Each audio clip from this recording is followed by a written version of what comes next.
Assalamualaikum warahmatullahi wabarakatuh. Kembali lagi ya di channel Lastris Corner. Nah, kali ini kita akan membahas tentang penyimpangan semu hukum Mendel. Jadi materi ini masih berkaitan dengan pola-pola hereditas. Nah, oke, kita langsung saja ya.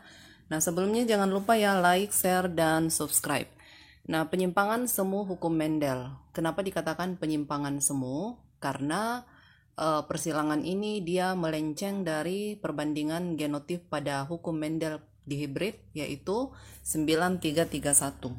Nah, pada persilangan di hibrid hukum Mendel, kita temukan perbandingan fenotipnya itu adalah 9:3:3:1. Nah, hal ini bisa terjadi bila setiap gen yang mengendalikan sifat tersebut berada pada kromosom yang berbeda. Nah, di penyimpangan semu hukum Mendel, di sini terjadi perubahan rasio karena gen memiliki sifat yang berbeda-beda. Jadi nantinya kita akan menemukan rasio perbandingan fenotip itu bukan 9331. Tapi sebenarnya kalau misalnya kita perhatikan baik-baik, asalnya dari 9331. Makanya disebut dengan penyimpangan semu pada hukum Mendel. Nah, di sini ada 5 model penyimpangan semu hukum Mendel. Yang pertama atafisme, kemudian yang kedua epistasis, ada hipostasis, yang keempat polimeri dan kriptomeri. Kita akan bahas satu-satu ya. Untuk video kali ini kita akan membahas tentang atafisme. Oke, kita lanjut ya. Atafisme ini biasa disebut dengan interaksi gen. Atafisme ini adalah munculnya kembali suatu sifat yang telah menghilang untuk beberapa generasi. Jadi ada sifat yang menghilang untuk beberapa generasi, kemudian dia muncul lagi pada generasi berikutnya. Contohnya di sini kita bisa ambil contoh itu pada kasus jengger atau pial ayam. Nah, jengger ini yang ada di bagian atas kepala ayam ya. Biasanya itu sangat kentara di ayam jantan ya. Jadi ada beberapa pial pada ayam, ada 4. Ada pial rose atau biasa disebut dengan pial mawar. Ini genotipnya ya, R besar, P kecil, P kecil. Nah, artinya begini ya, untuk mengetahui dia pial rose, kalau ada unsur R besar dan P kecilnya, maka dia adalah pial rose. Kemudian pial biji atau PA. Nah, ini untuk pial biji atau PA, kalau ada unsur R kecil dan P besarnya, maka dia pial biji. Kemudian walnut atau sumpel, itu kalau ada unsur R besar dan P besar, maka dia disebut dengan walnut. Kemudian yang terakhir single atau bilah, kalau semuanya resesif. Jadi kalau ada unsur R kecil dan P kecilnya, maka itu adalah pial bilah atau single. Oke, lanjut ya. Nah, ini contoh soal untuk atafisme atau interaksi gen. Disilangkan antara ayam berpial rose, R besar, P kecil dengan ayam berpial biji, R kecil, P besar. Buatlah diagram persilangannya apabila F1 disilangkan sesamanya. Bagaimanakah rasio fenotip pada generasi F2? Jadi yang harus kita lakukan pertama adalah menyilangkan antara ayam berpial rose dengan ayam berpial biji. Hasil dari persilangan ini disebut dengan generasi F1, kemudian F1 nanti hasilnya kita akan jadikan parental kedua, disilangkan sesamanya untuk menghasilkan generasi F2. Nah, inilah nanti yang akan kita cari rasio fenotip pada generasi F2-nya. Oke ya, sekarang kita lanjut langsung penyelesaiannya. Parental. Ini ya, kita ambil R besar, P kecil, disilangkan dengan, ini adalah pial rose, disilangkan dengan ayam berpial biji, R kecil, P besar. Ini adalah pial biji. Nah, itu untuk parental. Nah, sekarang kita buat gamet. Ingat kembali gamet ya, karena di sini ada 2 sifat beda, ada 2 simbol R dan P, karena ini R-nya sama-sama R dan ini sama-sama P kecil, artinya gametnya cuma 1. Dari sini R, dari yang ini P. Oke? Nah, jadi gametnya adalah R besar dan P kecil. Sama dengan ini ya, pial biji. Gametnya adalah R kecil dan P besar. Nah, sekarang kita cari F1. F1 ini kita langsung gabungkan saja gamet jantan dan gamet betina. Ambil huruf besarnya dulu, kemudian huruf yang sama. Kita gabungkan, jadinya adalah R besar, R kecil, P besar, P kecil. Jadi ini kita gabungkan ya, ambil huruf yang sama, tulis dulu huruf kapital, oke? Nah, R besar, R kecil, P besar, P kecil, ini adalah fenotipnya adalah walnut 100%. Jadi ingat kembali tadi ya, walnut itu apabila ada unsur R besar dan P besar, maka dia adalah walnut. Nah, makanya tadi di sini, karena di sini ada R besar, P besar, maka dia adalah walnut. Jadi R besar, R kecil, P besar, P kecil itu adalah walnut. Nah, inilah generasi F1. Nah, F1 ini untuk mendapatkan generasi F2, maka F1 ini kita silangkan sesamanya. Oke, kita lanjut ya untuk parental kedua.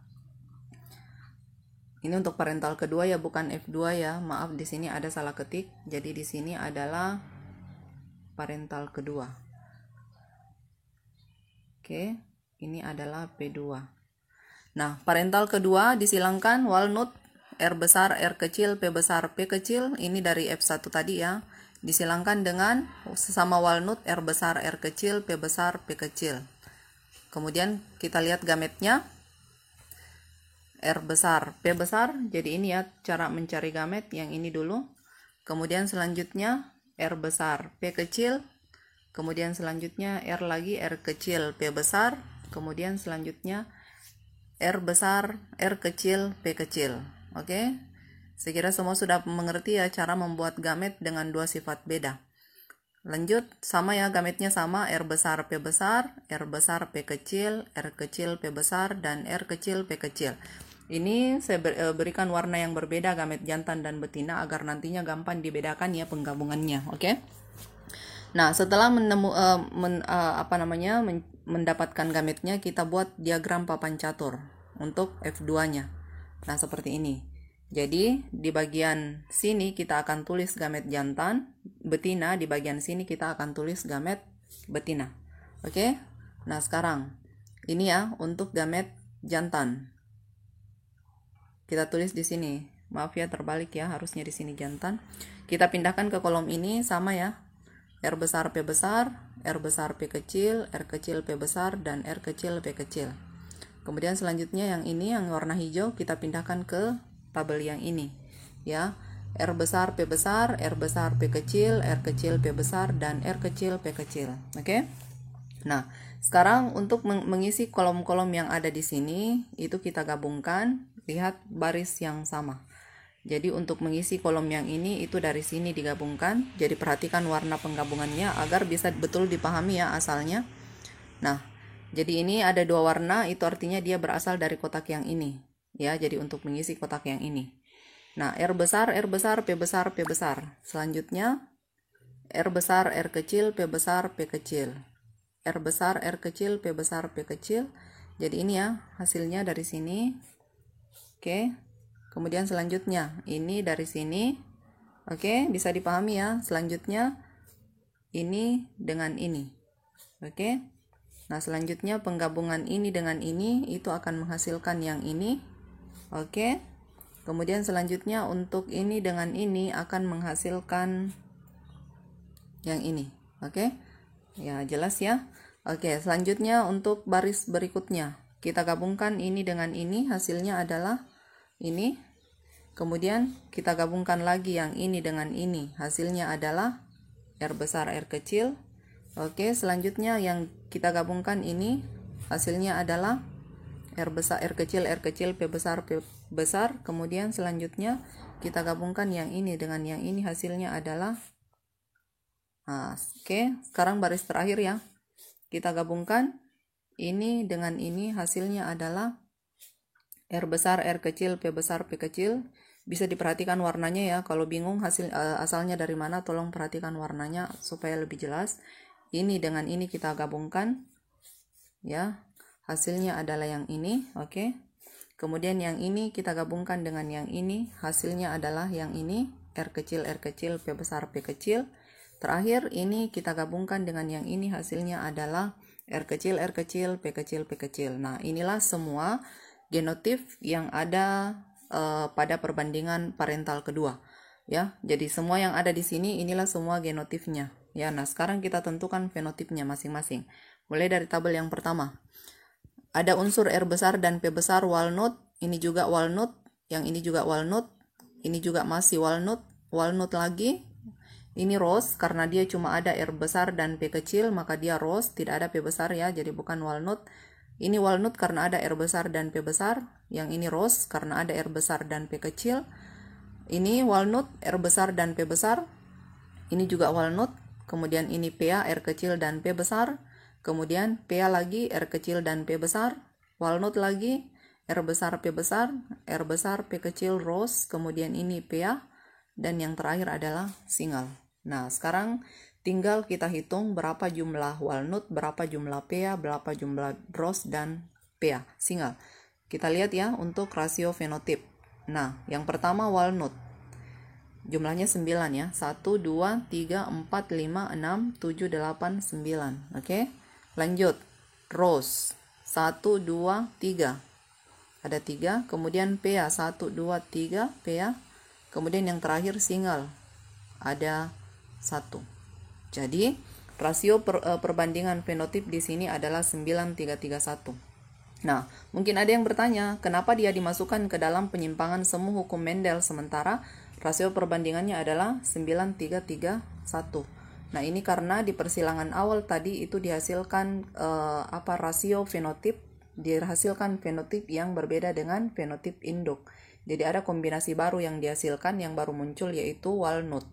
Ya, jadi ini juga single, dia baru muncul dari perkawinan yang tadi ya. Oke. Nah, makanya dia dimasukkan dalam hukum penyimpangan semu hukum Mendel. Oke, semoga bisa dipahami ya penjelasannya mengenai atavisme. Oke ya, semoga bisa dipahami ya persilangan tentang atavisme ini. Saya berikan contoh soal ya. Saya berikan contoh soal. Ini ya latihan soalnya. Apabila disilangkan keturunan F2 ayam berpial walnut, R besar, P besar, P kecil, dengan ayam berpial biji, R kecil, P besar, P kecil, maka akan diperoleh persentase keturunan walnut sebanyak berapa. Nah, sekarang kita lihat ya. Nah, pembahasannya ya, karena di sini F2, jadi langsung kita tulis di sini parental kedua. Jadi yang disilangkan adalah yang ini ya. Kemudian disilangkan dengan pial biji, R kecil, P besar, P kecil. Disilangkan dengan biji. Nah, gametnya. Ini gametnya ada 2, R besar dan P besar. Jadi dari R itu cuma 1 gamet, dari P ada 2, P besar dan P kecil. Jadi kita gabungkan R besar, P besar, dan R besar, P kecil. Kemudian dari sini gametnya juga ada 2, R kecil, P besar, dan R kecil, P kecil. Oke? Langsung lanjut, parental kedua. Kita buatkan papan catur ya, karena di sini gametnya cuma masing-masing 2. Jadi artinya kita buat 3 baris dan 3 kolom. Oke? Nah, seperti ini ya. Nah, kemudian selanjutnya ini ya, untuk yang berwarna biru saya masukkan ke sini, ke bagian ini. R besar, P besar, R besar, P kecil. Kemudian yang di atas lagi yang berwarna hitam saya masukkan ke bagian ini. R kecil, P besar, R kecil, P kecil. Oke, sekarang kita gabung. Ini kita gabung dengan yang ini, hasilnya adalah R besar, R kecil, P besar, P besar. Oke, kemudian yang ini kita gabung dengan yang ini, hasilnya adalah R besar, R kecil, P besar, P kecil. Kemudian selanjutnya yang ini kita gabung dengan yang ini, hasilnya adalah R besar, R kecil, P besar, P kecil. Oke, selanjutnya yang terakhir yang ini kita gabung, hasilnya adalah R besar, R kecil, P besar, P kecil. Nah, sekarang kita tentukan fenotipnya. Nah, untuk ini adalah walnut, ini juga adalah walnut karena ada unsur R besar dan P besar. Ini masih walnut, yang ini juga walnut. Nah, artinya semua keturunannya adalah walnut. Jadi, rasio fenotipnya di sini adalah walnut 100%. Ya, jadi maka jawaban yang betul adalah bagian A. Oke? Nah, saya kira semoga bisa dipahami penjelasan tentang materi tentang atavisme. Kita akan lanjutkan di video berikutnya ya mengenai persilangan atau penyimpangan hukum Mendel yang lain. Sekian, jika ada yang kurang jelas silahkan ditanyakan di kolom komentar. Sekian, semoga bisa dipahami. Jangan lupa like, share, dan subscribe. Assalamualaikum warahmatullahi wabarakatuh.